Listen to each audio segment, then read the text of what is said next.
यमुना की सफाई और भ्रष्टाचार के मुद्दे पर भारतीय जनता पार्टी ने दिल्ली में जीत दर्ज की। एक महिला कार्यकर्ता को दिल्ली का मुख्यमंत्री बनाकर भाजपा ने एक तीर से कई निशाने लगाने का कार्य किया है।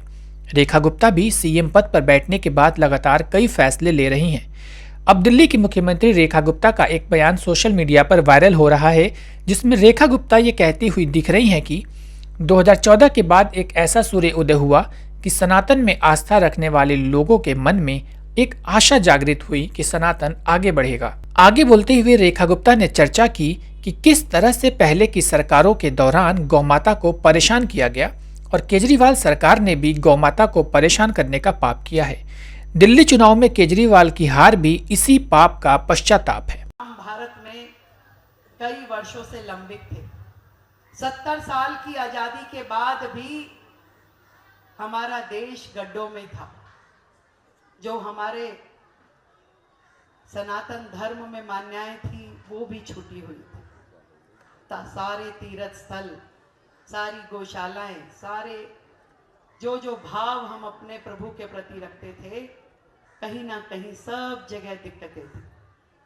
2014 के बाद एक ऐसा सूर्य उदय हुआ कि सनातन में जो आस्थाएं रखने वाले लोग थे उनके मन में आशाएं जागृत हुई कि अब देश आगे बढ़ेगा, सनातन आगे बढ़ेगा और धर्म के प्रति जो हम सब की आस्थाएं हैं वो पूरी होगी। और पहली बार जब महाकुंभ हुआ तो 60 करोड़ से अधिक लोग उस गंगा मैया में, उस त्रिवेणी में स्नान कर पाए।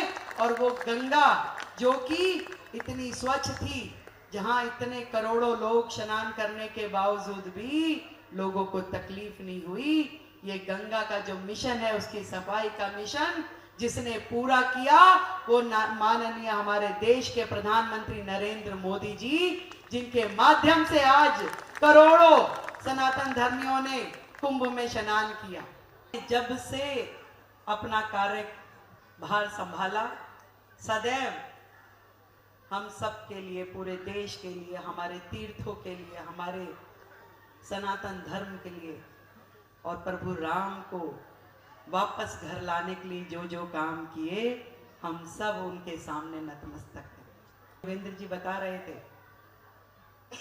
कि कैसे पहले की सरकारों ने गौशालाओं को तंग किया, कैसे एक एक ग्रांट के लिए आप लोगों को धक्के खाने पड़ते थे, कैसे सड़कों पे गायें बीमार पड़ी रह रह के अपना दम तोड़ती रही, कैसे पूरी दिल्ली में अनावश्यक बना कि जहां लोगों को लगा कि ये गाय जो सड़कों पे घूम रही है ये उनके लिए दिक्कत का विषय हो। एक इस पूरे माहौल की जिम्मेदार जो सरकारें रही, उन सबको अपने कर्म भुगतने पड़े हैं। ये निश्चित है कि आज यदि केजरीवाल सरकार 67 से 62 और 62 से आज 22 पे पहुंची है तो केवल इसलिए कि उन्होंने जो पाप किए उस पाप के भागी बनके जनता ने उन्हें वापस वहां भेज दिया।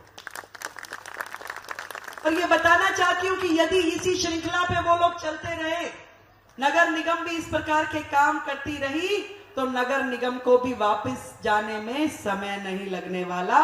कल को दिल्ली सरकार से भी ये लोग जाएंगे, दिल्ली से तो चले ही गए, और अब नगर निगम से भी चले जाएंगे। जो कुकर्म उनके हैं, जो दिल्ली की जनता के साथ उन्होंने अन्याय किया, जो गौ माता के लिए उन्होंने पाप किए, वो उसके भागी बने हुए। जब सड़कों पे गाय घूमती है तो हम सबको कितने शर्म का विषय है कि इस गौ माता को, जिसे हम प्रणाम करते हैं, पूज्य मानते हैं, जिनके नाम की पहली रोटी घर में निकालते हैं, वो बेचारी सड़क पे पड़े हुए कूड़े को खाती है, उन पन्नियों को खाती है।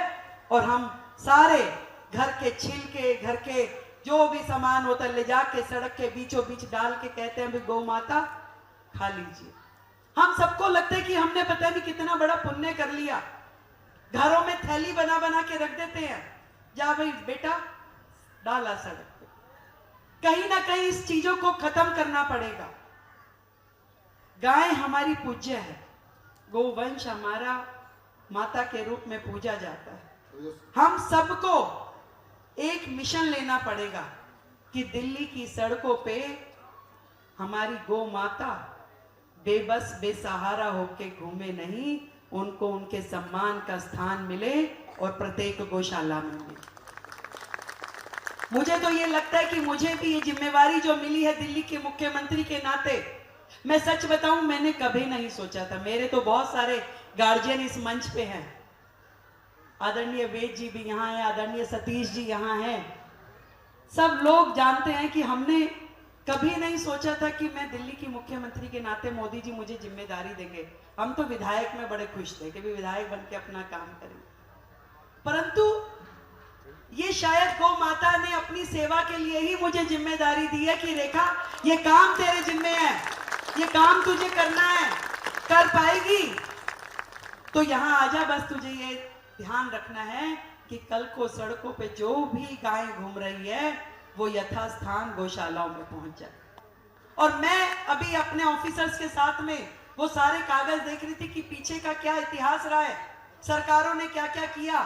आज इस मंच के माध्यम से कहती हूं कि गौशाला के हक का 1 रुपया भी पेंडिंग नहीं रहेगा, सारा का सारा पैसा गौशालाओं को दिया जाएगा। जितनी ग्रांट आपके लिए सैंक्शन है, उन्होंने मुझे बताया कि 24 करोड़ की ग्रांट आप लोगों को दी जानी है। सारे के सारे रुपए जो गौशाला के हैं, गौ माता के हक के हैं, तुरंत प्रभाव में वो आप सबको पहुंचे, ये मेरी जिम्मेदारी है।